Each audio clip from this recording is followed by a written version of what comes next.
Olá, todo mundo de qualquer lugar deste ou de outro mundo, muito prazer. Sejam todos muito bem-vindos, porque neste vídeo exploraremos um dos objetos mais intrigantes da história da humanidade, o manuscrito Voynich, um livro que ninguém ainda conseguiu ler. E como você pode estar pensando aí, meu nobre e querido engraçadinho, não é porque ele é chato ou grande demais não. E digo já que ele tem muitas ilustrações, viu? Mas simplesmente porque apesar do trabalho de inúmeros pesquisadores de diferentes lugares do mundo, ninguém sabe dizer o que ele realmente significa. É bizarro, mas é bem interessante e eu adoro um mistério. Então é por isso que para hoje é o que tem.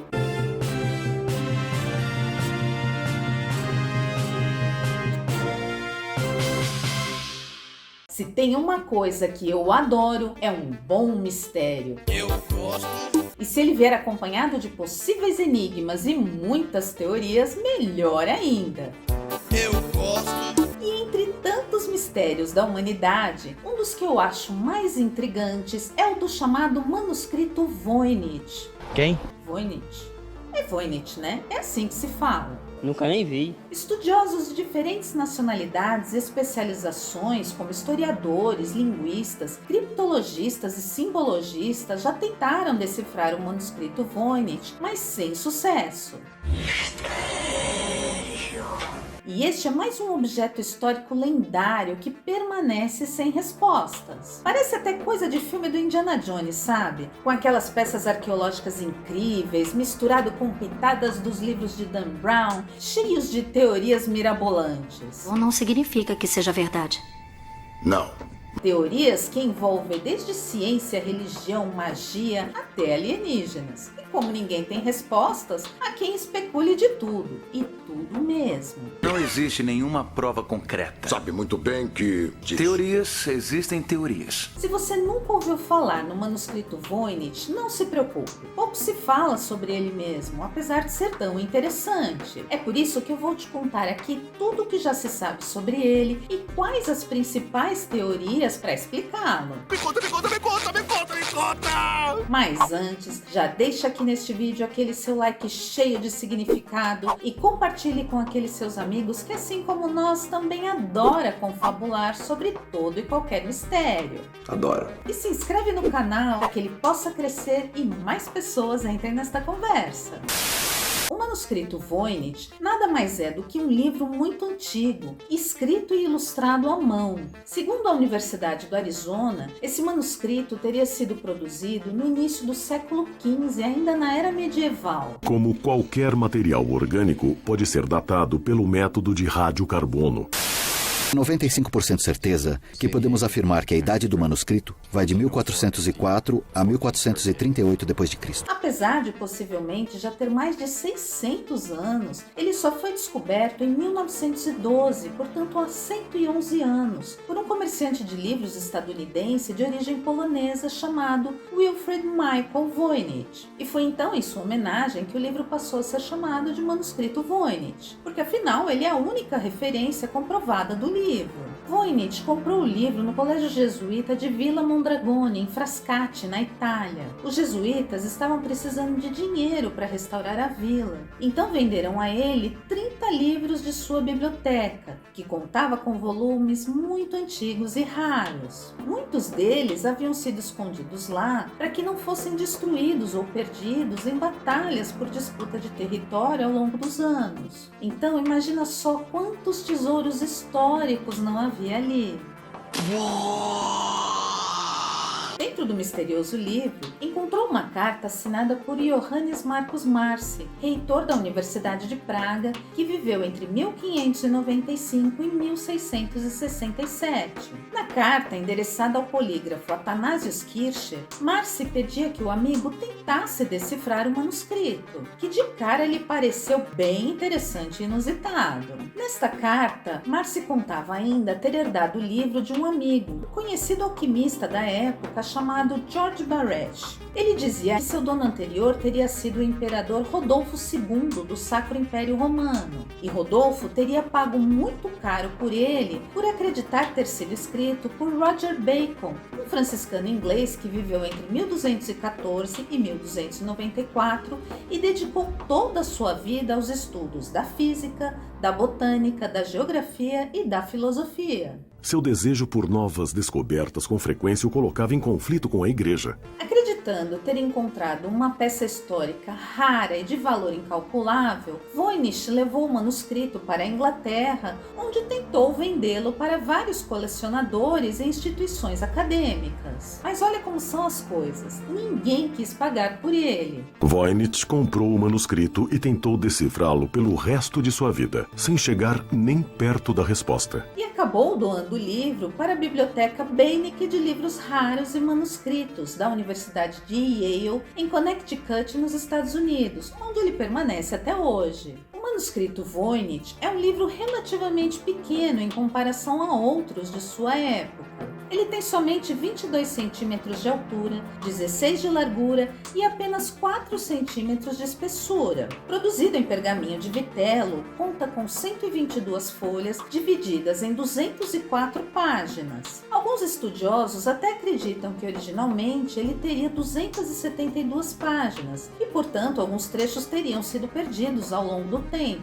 o que também pode ter atrapalhado no entendimento sobre ele. Em suas páginas está uma escrita em uma linguagem totalmente desconhecida, que, como não poderia deixar de ser, passou a ser chamada de escrita Voynich. Um detalhe curioso dessa escrita é que não há nenhum tipo de pontuação, nada, nem uma vírgula, nem um ponto de exclamação, nada. A maioria dos elementos do texto Voynich não corresponde aos padrões fonéticos de qualquer língua natural. Além dessa escrita estranha e totalmente desconhecida, ele conta com desenhos muito detalhados de pessoas, plantas, estrelas e astros celestes, o que o torna ainda mais intrigante. Entre essas ilustrações há ainda alguns símbolos que podem até sugerir alguma natureza ritualística do livro, o que pode explicar por que este livro teria sido produzido de uma maneira mais cifrada e por que ele teria ficado escondido por tantos anos numa biblioteca de religiosos, o que justificaria sua codificação. Afinal, estando na Idade Média, o autor não gostaria de acabar na fogueira sob acusação de bruxaria, né? Não mesmo.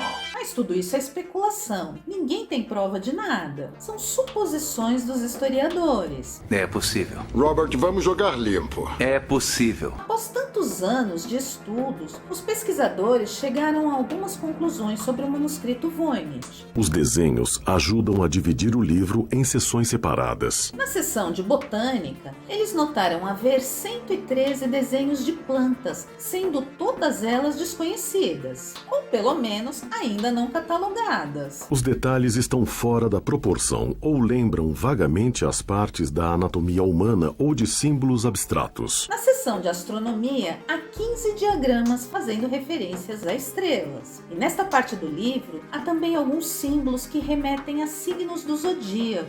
Muitos desenhos na seção astrológica do manuscrito Voynich lembram formas que normalmente só são vistas pelo microscópio. Na seção de biologia, há somente ilustrações de figuras femininas, estranhamente imersas até os joelhos em vasos com algum líquido escuro. Na seção medicinal, há imagens de ampolas e frascos, plantas e raízes, possivelmente consideradas ervas medicinais da época. Então, apesar de não haver uma resposta para esse livro, há a possibilidade de que ele seja um caderno de estudos, um registro de conhecimentos alquímicos e esotéricos, contendo segredos ocultos sobre a natureza e a existência humana. O autor desconhecido investiu anos de sua vida em um livro que deve ter lhe custado uma fortuna para produzir. Mas quem teria escrito tudo isso e desenhado? Quem deteria tanto conhecimento ainda naquela época?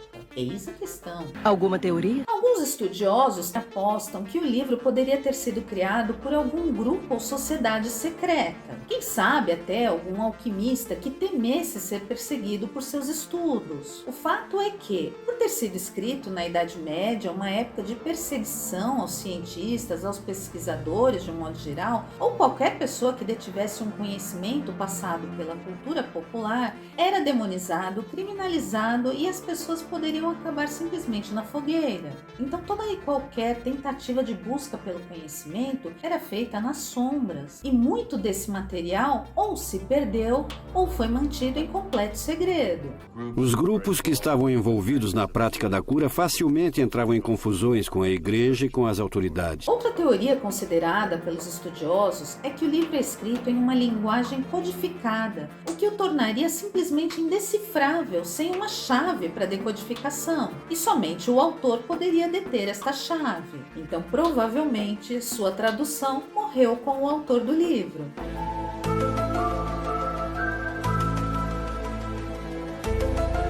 Outra teoria, que eu acho mais sem graça aqui, mas que não pode ser descartada, é que a linguagem do manuscrito Voynich poderia ser uma linguagem artificial criada por um autor desconhecido. Sabe, tipo Tolkien, que era linguista e criou várias línguas diferentes para Senhor dos Anéis? At first began seriously to invent languages. About I was 13 or 14, I've never stopped really. Então, isso poderia explicar porque nenhum dos especialistas conseguiu identificar a língua como sendo de algum lugar ou período específico. E se essa fosse a sua explicação, diante da falta de respostas pela impossibilidade total de conseguir provas, o livro poderia ser simplesmente uma fraude para enganar os compradores e colecionadores de livros raros e antigos, ou simplesmente uma trollagem. Aliás, uma trollagem muito bem feita, né? Porque cientistas, estudiosos, pesquisadores estão até hoje tentando entender. O fato de ainda não ter sido decifrado por técnicas criptográficas modernas torna altamente improvável que haja uma cifra verdadeira ali. Vai saber, né? Não dá para descartar nada. Mas quem produziria um livro assim? O suspeito mais provável é um aventureiro elisabetano chamado Edward Kelly.